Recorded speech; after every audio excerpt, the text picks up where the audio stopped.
back during, I don't know, the great Tory chaos, I suppose we should call it, there was always the faction I would bring up, which never really coalesced as an actual faction in the great Tory infighting that we saw, and of course, well, are currently waiting to break out again. That is, of course, the Green Tories. Because in the Tory party, there are, of course, those who are absolutely against net zero for various reasons. We've been on this before, but there is two groups that are sort of very pro net zero. There's the people who actually understand it from a business case and may not understand it for the rest, but on the business stuff, they're like, okay, we actually get it. We understand green industries of the future. We get it. We'll go in that direction. And then there are people like Chris Skidmore who, again, politically disagree with everything else that they do, but there is, again, someone who actually gets net zero shockingly well for a Tory. And I know it's surprising, but they do exist. Green Tories do shockingly exist. But now Badenoch has come out and she did that speech of, well, net zero, it's a bit expensive, isn't it? Guess we can't do it. Too expensive now. Whoopsie doopsie. And this has caused, or this might actually cause, a solidification, shall we say, of that faction. They may now actually start to do stuff because Badenoch's speech wasn't, shall we say, abandoning net zero. She didn't abandon net zero, nor did she either commit to net zero. But bear in mind, that is the closest she has ever actually come to saying this is the policy that the party is going to follow. And already, the Green Tories are up in arms about this direction. So we are seeing the pot start to boil on more potential conservative troubles. So we'll see what happens on this front. But yeah, this is kind of interesting on this. So before we do go more into this, please do remember to click on the like, share, and subscribe button. Down below, of course, there are links to my Patreon page, the motivation link called Buy Me Coffee, where you can buy me coffee, the YouTube thank you button, and of course, there's the Pony Club down below as well. So let's crack on then into this. Over on Conservative Home, the guy called John Fleischer, and he is the deputy director of the Conservative Environmental Network, asking Badenoch must tell us where next for the Tories on net zero. So remember this, that they are pro net zero. They understand like the green industry, the green industrial revolution that people like Chris Skidmore talk again very passionately about. And like I say, you can find speeches of him online, not only just in the Commons, but in, I think when he did his big tour after he got the boot by Boris Johnson, the guy gets it. And like I say, disagree with him, everything else, but when it comes to net zero, the guy gets it. And hey, he was even one of the authors of, Britannia Unchained. But, the guy gets it when it comes to net zero. Shockingly well. But back to this. So let's kick off with this. So the Conservative support for the UK's 2050 net zero target is no more. Kemi Badenoch has announced that, somewhat preempting the policy review she has launched in parallel. So I would say now these Green Tories are quite worried because we know, as Badenoch said, there is a big policy review going on. What policies is she going to do? And it already looks like Badenoch has abandoned a lot of the green policies that these Green Tories want to see. So they are worried. And I think they are going to start maybe kicking up a bit more of a fuss. Because if you've got someone like this who's openly writing in Conservative Home saying, hey, where are we going to go on net zero? What do you mean by that speech in particular? it does signal a lot of trouble ahead for Kemi Badenoch for a whole, shall we say, range of about, turbulous time, tumultuous times. That's the word I'm looking for. Tumultuous times ahead for Kemi Badenoch. Of course, we've got the local elections coming up soon. That's not going to be very good for them at all. But back to this. But he continues, rhetorically, of course, dropping the targets is, of course, by no means the end of the story. And Tories cheering this announcement still have some big questions to answer. I supported Kemi last year over the leadership contest, despite, of course, her professed net zero skepticism, because I respected her intellectual curiosity.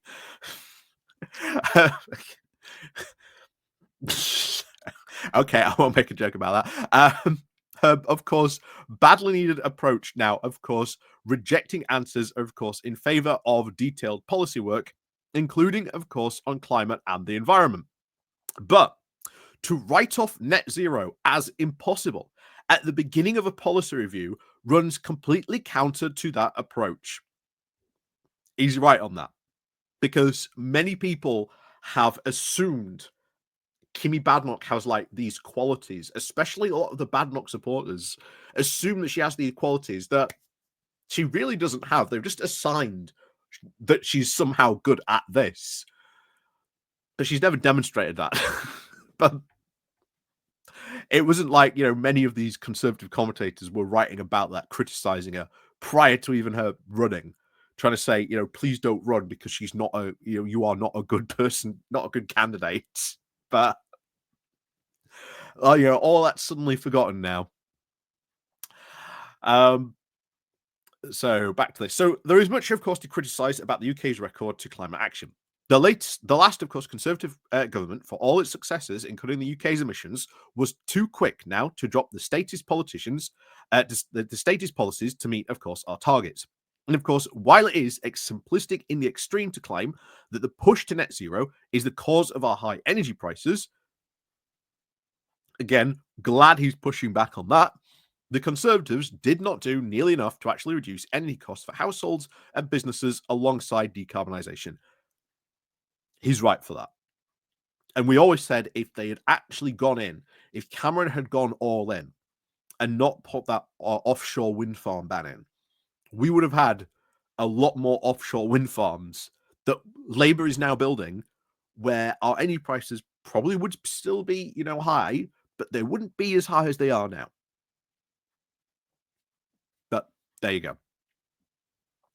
So Labour are currently making things worse, with billions now being wasted on a state-owned energy company that we don't need, and the pursuit now of an unnecessarily fast mission to decarbonise the grid by 2030. Those, again, I don't see how that's making things worse, because now you've got a state-owned energy company where all the capital for that green energy stuff can now be directed. Like, that is good. That's not making things worse, but there you go. And of course, I think trying to decarbonize the grid by 2030, incredibly ambitious, absolutely incredibly ambitious. Will they do it? Who knows? We'll see by 2030. But I think having an ambitious target like that is fine, so long as you put forward the stuff that you can do it. And so far, they seem to be doing that when it comes to that stuff. Again, I think they should speak up more about that, because when they do come to that green energy, this green, energy infrastructure, they are doing a lot of stuff quite well. But I know other stuff going on, austerity. I know. But there you go. Hey, got to give credit where credit's due, right? And I've always said that about any party or anything like that I cover. So back to this. Ed Miliband, of course, repeated the claim that his plans will, of course, cut energy bills is, of course, disingenuous fantasy. We'll see. What if it does? What if it does cut them? Yeah. But too many Tories are, of course, trying to make the mistake of confusing net zero with Labour's own misguided plans to get there. Rather than junking the 2050 target altogether, the policy review is an opportunity to actually develop an effective path to get there, rooted in conservative principles of the integration, inheritance, national security, the power of free markets, and the truth that is not engaging with this challenge would be an environmental, economic, and political mistake. He's right. Not doing it would certainly be an environmental one for the UK. Economically, when you've got all these other green businesses operating and you're behind, that is bad for your economy. Our only growth industry in the UK at the moment, by 10%, is those very same industries that Kemi Badenoch, poo-pooed and said were just too expensive and that we shouldn't invest in. Why is she having a go at our only growth industry? I thought the Tories were all for growth. And then, of course, you get round to political mistake. You look at how many people and voters constantly cite the environment and net zero as high priorities for their voting party. It is a political mistake. So Kemi Badenoch has rightly eschewed the climate skepticism, acknowledging that we need to cut emissions. But as we've talked about before, this is just the advancing of the trenches of the argument. They've moved on from that climate skepticism because they know they can't make that argument anymore. So they're like, we need to, but it's too expensive. You see, as we said in that video, how the argument has advanced from climate, full-on climate skepticism to, well, we need to cut emissions, but it's too expensive. Anyway, net zero is, of course, a big deal.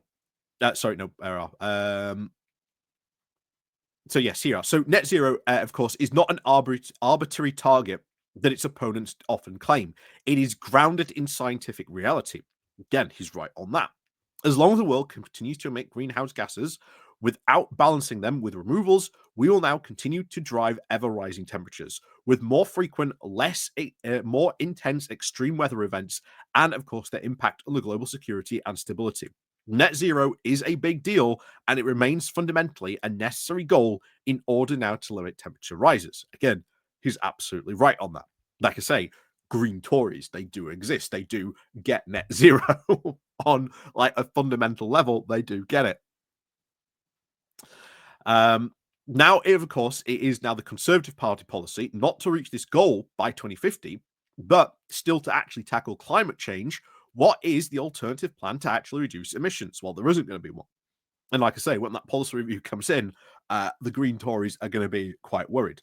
This is why they are sounding the alarm already, trying to, get Kemi to walk back some of that speech on that front. So it means, of course, that we will still, of course, be net contributors to climate change. Then how will we have any authority to tell other countries to pull their weight and to cut emissions too? Again, is right on that as well. We are, of course, at a current fork. We are, of course, where are. Where are we? So yes, we are really content to, of course, fork out huge sums of money for adapting now to rising temperatures and trying to deal with the impacts of how we're going to slow down cheaper efforts than to mitigate them. Again, this is the case we always make when it comes down to this. If you do not spend the money now, you will have to spend huge sums of money to mitigate all that stuff and deal with the stuff when it happens. It is far cheaper to spend that money now than it is to deal with the consequences later down the line. And of course, he continues, and how, of course, we will enhance our domestic energy security without much more clean energy, given that our North Sea oil and gas reserves are in terminal decline. Again, he's right on that too. This matters for the economy too. Again, like I say, green Tories. There are some who are absolutely on board with net zero. There are others who are on it, but purely for like economic reasons. And you know what? That's fine. If they are on board with it just for purely economic reasons, crack on. So, as conservatives, we are rightly, of course, worried about a great deal about the Chinese dominance of major supply chains in key technologies like solar, wind, and electric cars. But what would signal it would be to those now looking to inly invest in British manufacturing in these sectors to drop the lodestar of climate policy. Competitors like China can afford to think decades, not electrical cycles. The 2050 net zero target is the best tool we actually have to guide policymaking over the long term. This matters for the sake of businesses, investor confidence in a transition that is still being pursued by the vast majority of our allies and rivals alike. Like I say, numerous reasons to pursue net zero, more than just the environmental one. And you should know the alternate ways, because if you can't convince someone with just the environmental one, there is the economic one to make. There is the national security one you can make. There is the energy, dependence thing we can make. Big reason why our energy prices are so high is because the Russian invasion of Ukraine, because we went all in onto natural gas. And again, we shouldn't. And that was a Tory thing that they did because of thank you, David Cameron. But there you go. So, and of course, what of the electorate? We've constantly actually backed net zero targets and serious climate action. The audience now for net zero skepticism is a very small one, very largely limited to die-hard reform voters who are now highly unlikely to change parties in any case. Successive Tory leaders have recognized that many swing voters treat the environment as a smell test for parties now aspiring to government. Then he's not wrong on that. The Conservative credibility on the environment took a long time to build, and it may take somewhat less time to destroy. Again, he's right on that, certainly. Kemi Badenoch is absolutely right to undertake a thorough and detailed policy review in an endeavour to renew the Conservative Party's offer. Again, we'll see what happens and what this guy's reaction is when they come out with that. I'm expecting a massive U-turn on the climate stuff. When it comes to, of course, climate change, pretty much everyone should be on the very same table as the party now seeks to craft a policy platform to decarbonize the economy in a way that boosts our energy security and keeps bills as low as possible. But ditching the 2050 net zero target at the start of this process risks bringing in a very costly mistake. Reaching net zero by 2050 is a huge challenge, but it is one that we must meet. Rather than walking away from that challenge, today's Tory leadership should build on the party's proud environmental legacy and chart a course to net zero that is both possible and desirable. And like I say, reaching net zero by 2050 is doable if you do the right policies, if you do the right stuff. Regardless of any party, if you do the right things, if you invest in that stuff, you can meet it by 2050.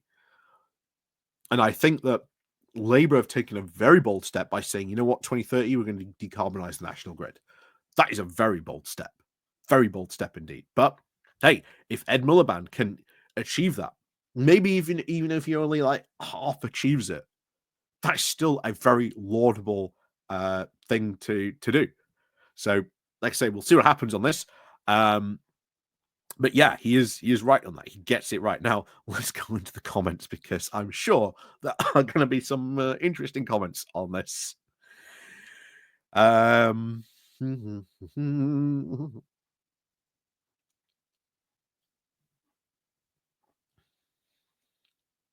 So basically, someone saying kicking him out of the party would be good. He's calling him a net zero shill. Someone says, as the party now seeks to craft a policy platform that decarbonizes the economy in a way that boosts our energy security and keeps our bills as low as possible. The response to that was, good luck with that one. You might find it easier to sell ice to the Inuits. Someone else says here, let me translate those two first main paragraph. You voted for Kemi Badenoch thinking that she was a serious politician and not a culture warrior, and now you have buyer's remorse. Just say it in same simple English. Yeah, she was an absolute culture warrior. I think her going in to like the anti-net zero stuff was obvious that she was obviously going to go into that. I think he's right on that one.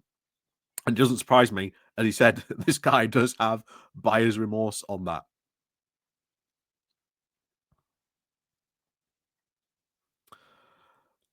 Do.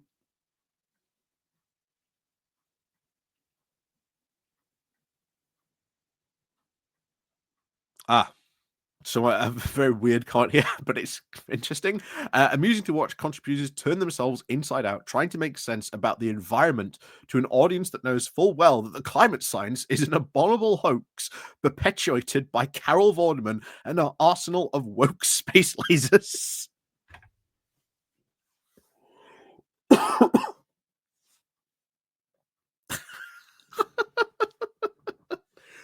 What?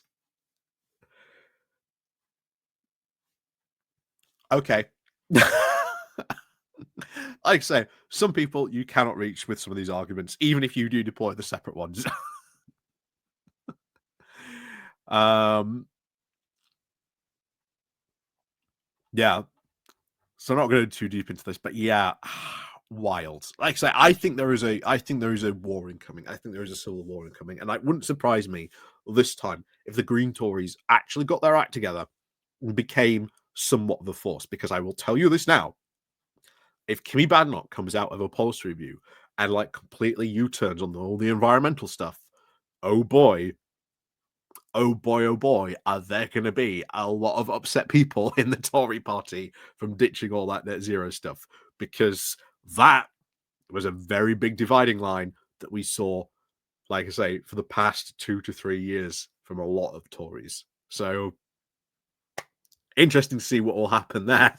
But let me know what you think down below, as always. And of course, glory to Carol Vorderman and her, woke space lasers. Um, as always, we'll see you all next time.